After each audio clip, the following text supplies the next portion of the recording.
Hello दोस्तों, तो आज था हम लोगों का इंटर्नशिप का तीसरा दिन और आज हम लोगों ने सीखा बीइंग बैलेंस के बारे में। उसी मशीन को किस तरीके से यूज़ करते हैं और उसकी हर रोज़ चेकिंग कैसे करते हैं कि मतलब ये एक्यूरेट तरीके से चल रही है कि नहीं, क्योंकि इसका डाटा हम लोगों को स्टोर करके रखना पड़ता है और डेली बेसिस पे भी करना पड़ता है और मंथली बेसिस पे करना पड़ता है। लेकिन हम लोगों ने आज सीखा था मंथली बेसिस पे। इसमें से दो मशीनें थी, एक तो थी सेमी माइक्रो बैलेंस और दूसरी थी एनालिटिकल बीइंग बैलेंस। तो सेमी माइक्रो की वैल्यू थी 10 मिलीग्राम से 100 ग्राम तक, और जो एनालिटिकल बीइंग बैलेंस थी उसकी वैल्यू थी 100 मिलीग्राम से 200 ग्राम तक। तो दोनों का प्रोसीजर सेम ही होता है। ये जब हम लोग इसको ऑपरेट करते हैं या इसकी वैल्यू को चेक करते हैं, हम मतलब वैल्यू चेक करते हैं। इसमें से जैसे कोई शुरुआत में जब हम चेकिंग करते हैं तो इसमें एक एक्चुअल वैल्यू होती है, एक अपर वैल्यू होती है और एक लोअर वैल्यू होती है। तो इसमें से हम लोग लेते फिर 10 मिलीग्राम लेते, फिर उसके बाद ये मैं बता रहा हूँ सेमी माइक्रो की, पहले 10 ग्राम फिर 50 ग्राम, वहाँ पहले ग्राम फिर 10 मिलीग्राम, फिर उसके बाद 50 मिलीग्राम, फिर उसके बाद 1 ग्राम, और फिर उसके बाद 50 ग्राम, फिर उसके बाद 100 ग्राम। सभी की वैल्यू लेते हैं हम लोग। और इसमें 3 वैल्यू बताई ना अभी मैंने, एक्चुअल वैल्यू, अपर वैल्यू और लोअर वैल्यू। तीनों वैल्यू में से हम लोगों को चेक करनी पड़ती है कि किसी कोई एक भी आ जाए तो समझ जाओ कि बीइंग बैलेंस अच्छे तरीके से अपना वर्क कर रही है। ऐसे ही सेम उसमें रहता है एनालिटिकल बीइंग बैलेंस में। एनालिटिकल में भी यही तीनों वैल्यू होती हैं, एक्चुअल वैल्यू, अपर वैल्यू, लोअर वैल्यू। इसमें भी सेम होता है। अगर इन तीनों में से भी किसी चीज़ की वैल्यू आ रही है तो समझ जाओ उसमें भी हर एक पॉइंट वाइज, ग्राम बाई ग्राम, इसमें भी क्या 200 नहीं 100 मिलीग्राम से 200 ग्राम तक थी वैल्यू। इसमें भी बांट दिया गया था कि मिलीग्राम को, ग्राम को, सब में फिर उसी तरीके से हम लोगों ने मेज़र किया। और 3 बारी करना पड़ता है हर एक, जितने भी मिलीग्राम या ग्राम हम ले रहे हैं तो 3 बारी करना पड़ता है हर बारी को। फिर उसका रिकॉर्ड एक प्रोसीजर को मैं अभी आपके सामने शेयर कर रहा हूँ। उसमें होता है एनालिटिकल का प्रोसीजर मैं शेयर करने वाला हूँ आपके साथ में। उसमें होता है सबसे पहले हम लोग ऑपरेट करते हैं मशीन को। ऑपरेट करने से सबसे पहले हमको कहाँ पे जाना, टाइम को एक करेक्ट होना चाहिए, क्योंकि उसमें टाइम और डेट करेक्ट होनी चाहिए डाटा बेसिस पे।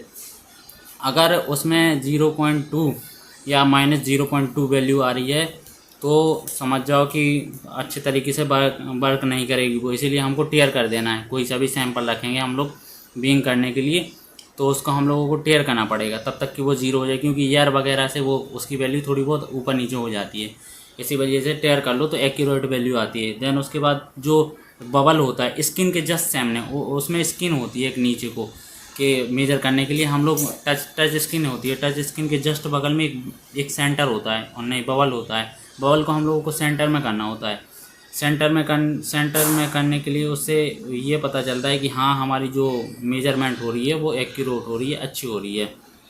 उसके बाद हम लोग क्या, प्रिंटिंग मशीन होती है, प्रिंटिंग मशीन को हम लोग, और अगर हम लोगों को जैसे मिलीग्राम या ग्राम में लेने के लिए लेते हैं ना, अगर मिलीग्राम से ग्राम में चेंज करना है हम लोगों को वैल्यू को, क्योंकि एक मशीन है उसमें मिलीग्राम भी होता है, ग्राम भी होता है। अगर हमने चेंज करनी है उसको तो प्रिंटिंग मशीन को ऑफ कर देते थोड़ी टाइम के लिए, क्योंकि फिर जो प्रिंटिंग मशीन में प्रिंट होता है तो वो मिस प्रिंट हो जाता है। इस वजह से थोड़ी देर के लिए बंद कर दो, फिर चालू कर दो, तो मिलीग्राम वाली वैल्यू तो अच्छी तरीके से प्रिंट हो जाएगी और ग्राम वाली भी अच्छी तरीके से प्रिंट हो जाएगी। और क्लियर मेजरमेंट के लिए हम लोग को हर एक सैंपल के बाद टेयर करना पड़ता है। अगर तुमने एक ही सैंपल लिया है तो सबसे पहले एक ही सैंपल को लो, फिर उसको सीधा एक स्क्वायर टाइप का रहता है उसमें स्किन में, स्क्वायर टाइप पे जाओ, फिर ऊपर फिनिश का ऑप्शन आता है, फिर फिनिश के ऑप्शन पे क्लिक करो, और फिनिश के ऑप्शन पे क्लिक करते ही हमारा प्रिंट आउट निकल आता है मशीन से, प्रिंटर मशीन से। अगर हमने एक ही सैंपल नहीं लिया है, उसमें काफ़ी सारे सैंपल हैं जो हम लोग मेजर कर रहे हैं, तो उसमें एक प्लस का साइन बना होता है स्क्रीन पे, प्लस और प्रिंटर का।